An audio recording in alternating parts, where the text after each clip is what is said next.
तुम्हें मारना चाहता है। बोले शत्रु कौन है? बोले अभी नहीं बताऊंगा, पहले उसके सामने चलो।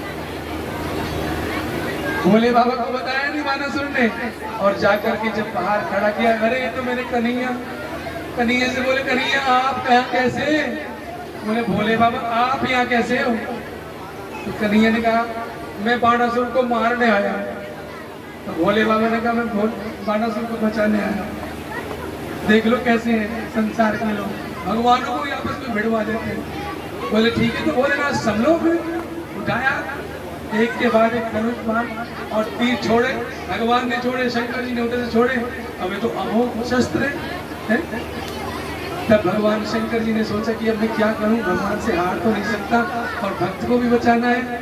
तो ये जो बुखार है ना, बुखार हर अगस्त के महीने में वायरल चलता है, ये भी भगवान शिव जी के बाणों से निकला है।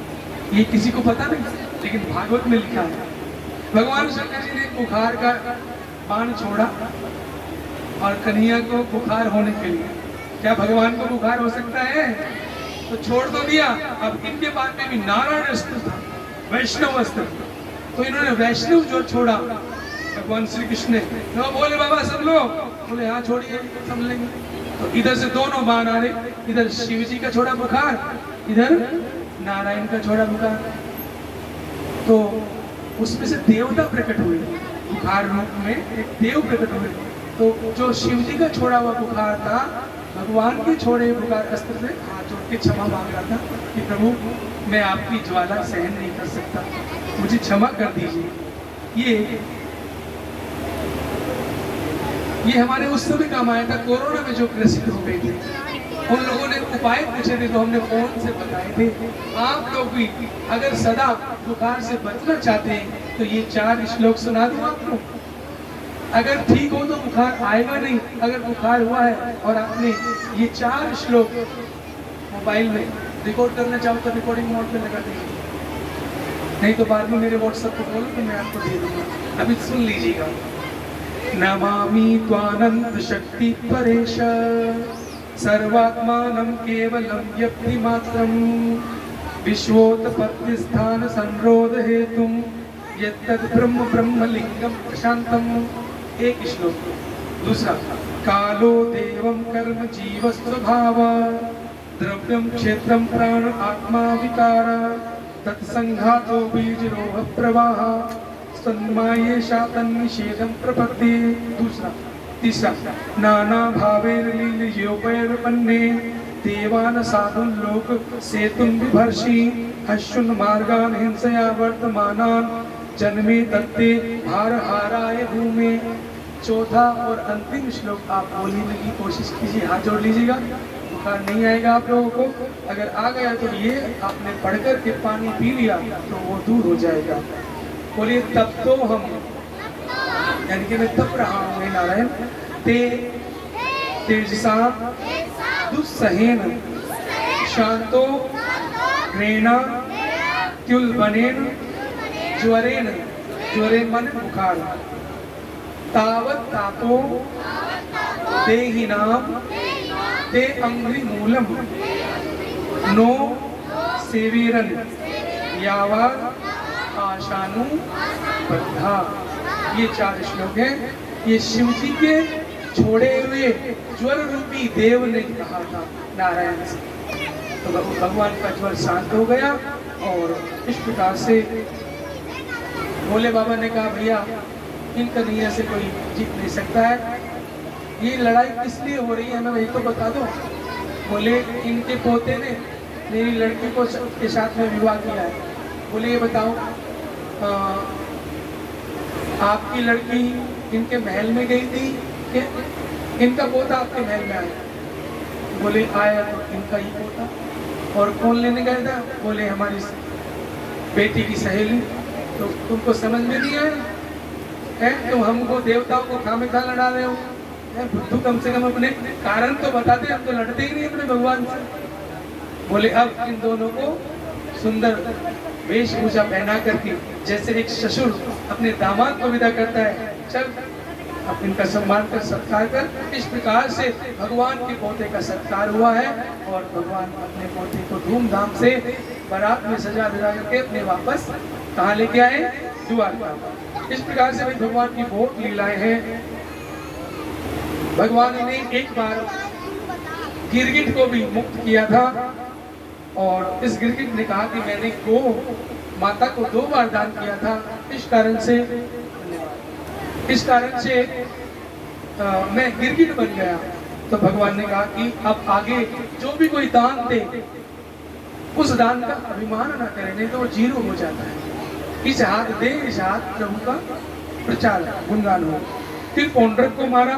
पृथ्वी के जितने भी राक्षस बचे थे सबको भगवान ने, बोलते क्यों नहीं हो, धनाधन धनाधन। हाँ, ऐसा समय फिर भी आएगा जब ये कलयुग आखिर चल रहा होगा।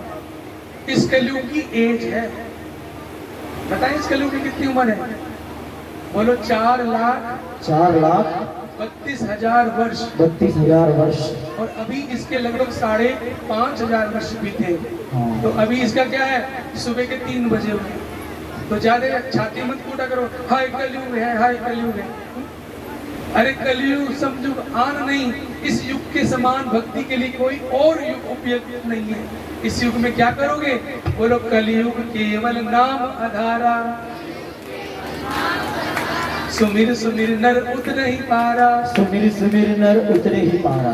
तो जो भी इस युग में किसी भक्त से, चाहे वो वृंदावन वासी हो चाहे अयोध्या वासी हो, जो नाम ले लेगा गुरु बना लेगा, चाहे वो बच्चा हो, बड़े हो, जवान हो, नर हो, नारी हो, बूढ़े हो, ये मौका है। तो जो भी नाम लेना चाहते हैं, जो नाम लेकर के जीवन बनाएंगे तो उनका आनंद ही आनंद हो जाएगा।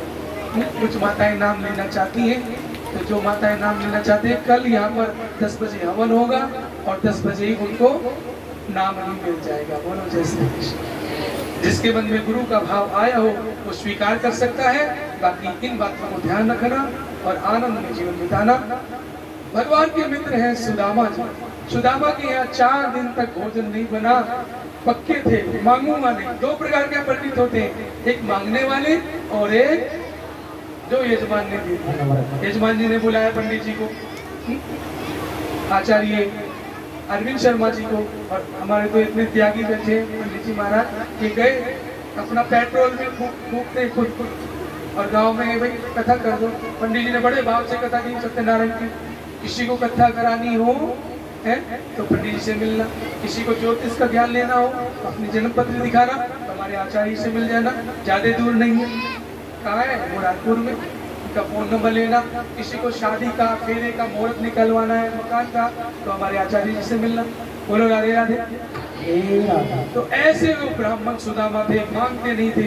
4 दिन तक उनके यहाँ कुछ नहीं बना।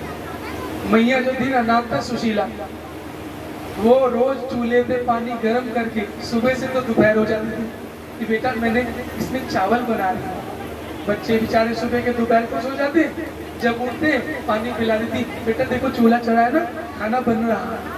महाराज 4 दिन तक बच्चे निर्जीव से हो गए हैं, मरने से लगे। तो अब देखो इतनी चिंता पुरुष को नहीं होती घर चलाने की जितना इन नारी शक्तियों को होती है। कहने लगे स्वामी अरे हम मर जाएंगे तो कोई बात नहीं, हम भूखे मर जाएंगे, लेकिन मैं माँ हूँ, आप पिता हो, पिता का दिल कठोर होता है। कोई माँ अपने बच्चों को तड़पता देखना चाहती है क्या? बताओ। तो रोने लगी सुशीला। बोले स्वामी आप तो मांगोगे नहीं, और ये समाज ऐसा है ना तो साधुओं का सम्मान करता ना भक्तों का, तो अब मैं तो मांगने चाहता। बोले नहीं, ये मेरे भगवान का, मेरे धर्म का अपमान हो जाएगा। अरे जिसने हमें माँ के पेट में भी, जब हम माँ के पेट में उल्टे लटके थे, उसने वहां भी हमें सांस लेने के लिए हवा दी और माँ की नाद से हमको भोजन दिया, तो वो परीक्षा ले रहा है। अरे व्रत के दिन है, कोई बात नहीं, अगर हम भूखे मरते हैं तो ये हमारी इज्जत का सवाल नहीं, ये उस प्यारे की इज्जत का सवाल है। तू तो मेरे साथ कीर्तन कर ले। तो कहने लगी ठीक है। कीर्तन में बैठ गई और गाने लगी, श्री कृष्ण गोविंद हरे मुरारी, हे नाथ नारायण। सच्चे मंत्री गाओ, श्री कृष्ण गोविंद हरे मुरारी हे नाथ नारायण वासुदेव। भाई अपनी भक्ति की बात सबको नहीं बतानी चाहिए, लेकिन आप लोग भक्त बन गए हो। मैं बचपन से इस छवि की पूजा कर रहा हूँ। हो सके तो यहाँ अगली कथा में आना, आप लोगों को ये छवि मिलेगी। नहीं तो गीता प्रेस कहीं शहर में हो, ये छवि अपने घर में जरूर लगाना। कहीं बैठक में हम लोग बहुत लोगों के यहाँ भोजन करने बुलाए जाते हैं, भाई क्या करें, सेवैया से मिले गुरु गद्दी की। कौन ऐसा है जो संतों को नहीं बुलाना चाहेगा। तो हम वहाँ उनके ड्राइंग रूम में बैठते हैं, किसी ने तो शेर की फोटो लगा रखी है, किसी ने घोड़े की लगा रखी है। हम कहते हैं भैया फोटो लगाओ, मना नहीं है, लेकिन मेरे प्यारे की भी फोटो लगाओ। कोई आए तो आते किसके दर्शन हो जाए, अपने राम और कृष्ण की फोटो लगाओ। आज से अपने घर में जो वादा कर रहे हैं कि हम अपने घर में भगवान की फोटो लगाएंगे, जरा हाथ को उठा के दिखा, हरे कृष्ण तो बोल दीजिएगा। देखो सच्ची हृदय से प्रार्थना की, भगवान स्वयं साधु के रूप में घर के बाहर आ गए और भगवान ने दरवाजा खटखटाया, देवी भिक्षाम देहि। तो ये सुदामा जी तो खो रहे थे, श्री कृष्ण गोविंद हे नाथ नारायण वासुदेव। सुदामा नहीं गए, भक्ति का ध्यान है, द्वार पर कोई है, सोचा कि कोई कुछ देने आया होगा, है तो देखा तो क्या देने तो नहीं आए। साधु जी और बोल रहे, मैया भूख लगी है, कुछ खाने को मिले। और परीक्षा रो करके चरणों में गिर गई। बोले महात्मा जी हमारे पास एक दाना खाने का नहीं। बोले बेटी तुम गृहस्थी हो, अगर गृहस्थी के दरवाजे पे कोई साधु आ जाए और वो खाली होकर के जाए। हमारे संत स्वामी श्रद्धेय राम सुखदास जी महाराज ऋषिकेश गीता भवन नंबर 3 राम झूला से वो कहते थे, अगर किसी के दरवाजे से कभी कभार कोई संत आए और उसे आप खाली हाथ लौटा दो तो क्या होगा, आपको दोष लग जाएगा। और अगर आपने संत को थोड़ा सम्मान कर दिया, कुछ मीठा दे दिया, कोई रोटी खिला दी और कुछ दक्षिणा दे दी, तो आपको गृहस्थी को पुण्य लगेगा। तो बोले देवी अगर आप हमें खाली भेजोगी तो आपको और दोष लगेगा, पता नहीं कौन से जन्मों का शाप है जो 4 दिन से भूखे हो। तो बोले मैं क्या करूं। बोले कुछ भी दो। तो वो एक लोटा पानी लेके आई ठंडा। बोले आप जल ले लो। बोले बिल्कुल ठीक है। अरे भोजन नहीं है तो पानी पिला दो, अगर पानी भी नहीं है तो ये वाणी ही दे दो, वाणी से सत्कार कर दो, मीठे वचन बोल दो, लेकिन किसी का अपमान करने का अधिकार नहीं। तो वे तो साक्षात नारायण थे जिनका कीर्तन कर रहे थे, भगवान संत रूप में आए। बोले देवी ये जो तुम्हारा पति है ना, अब इसका भाग्य जगने वाला है, इसको जब ये जगे तो एक लाइन बोल देना, क्या कोई तुम्हारा मित्र है। क्या कहोगे, क्या कोई तुम्हारा इस जगत में, बस इतना कह रहे हैं। और नारायण नारायण करके चले गए। सुदामा जी बहुत देर बाद श्री कृष्ण गोविंद हरे मुरारी, नींद आई क्या, अरे जोर से बोलो हाय श्री कृष्ण गोविंद हे नाथ नारायण वासुदेवा वासुदेव। अब सुदामा जी उठे, श्री कृष्ण श्री कृष्ण श्री कृष्ण। देवी कोई आया तो नहीं, अरे मैं तो बाद में बताऊंगी, बताओ क्या आपका कोई मित्र है।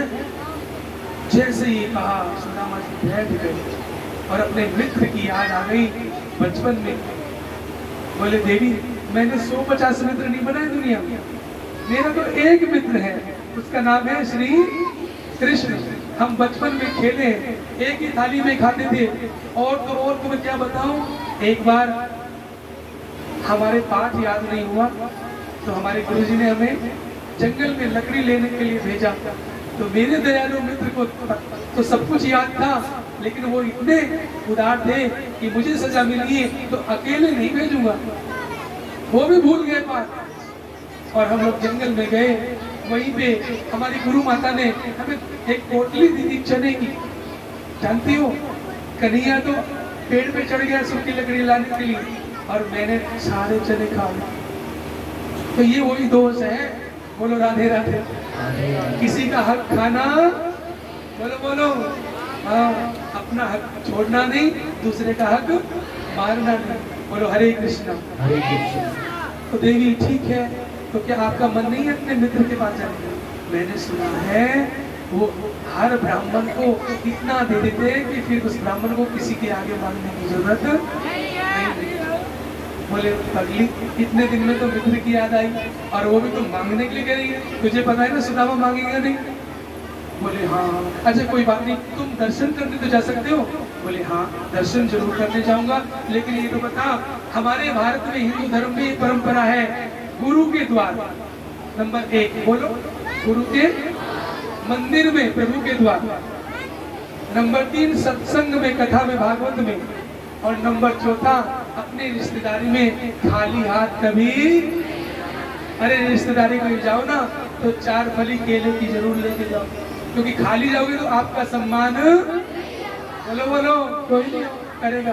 तो बोले देवी मैं क्या लेके जाऊं अपने मित्र की बात? बोले अगर डांटो नहीं तो एक बात बोलूं, अगर आप बुरा ना मानो। बोले जब आप भजन कर रहे थे ना, एक संत आए थे, उन्होंने मुझे सब बता दिया, और मैं आज पहली बार आपकी बिना आज्ञा के 4 घरों से चावल मांग के लाई। बोलो राधे राधे। लेकिन अपने बच्चों के लिए नहीं मांगी, आपके मित्र के लिए लेके आई हूँ। और अपनी धोती फाड़ी और उसमें पोटली बांध के लो, ये श्री कृष्ण को सुदामा के लिए तुम भर आए। देवी तुम धन्य हो, तुम्हें अपने बच्चों की सुधी नहीं, तुम्हें मेरे मित्र की। देखो भाई, जो भगवान के लिए इतना करता है, भगवान उसे क्यों नहीं दे? तो सुदामा जी आ रहे हैं, पहली झांकी सुदामा की, इसके तुरंत बाद संजय भैया की झांकी आएगी। आइए सुदामा जी का स्वागत करेंगे। बोलो गोविंद भगवान।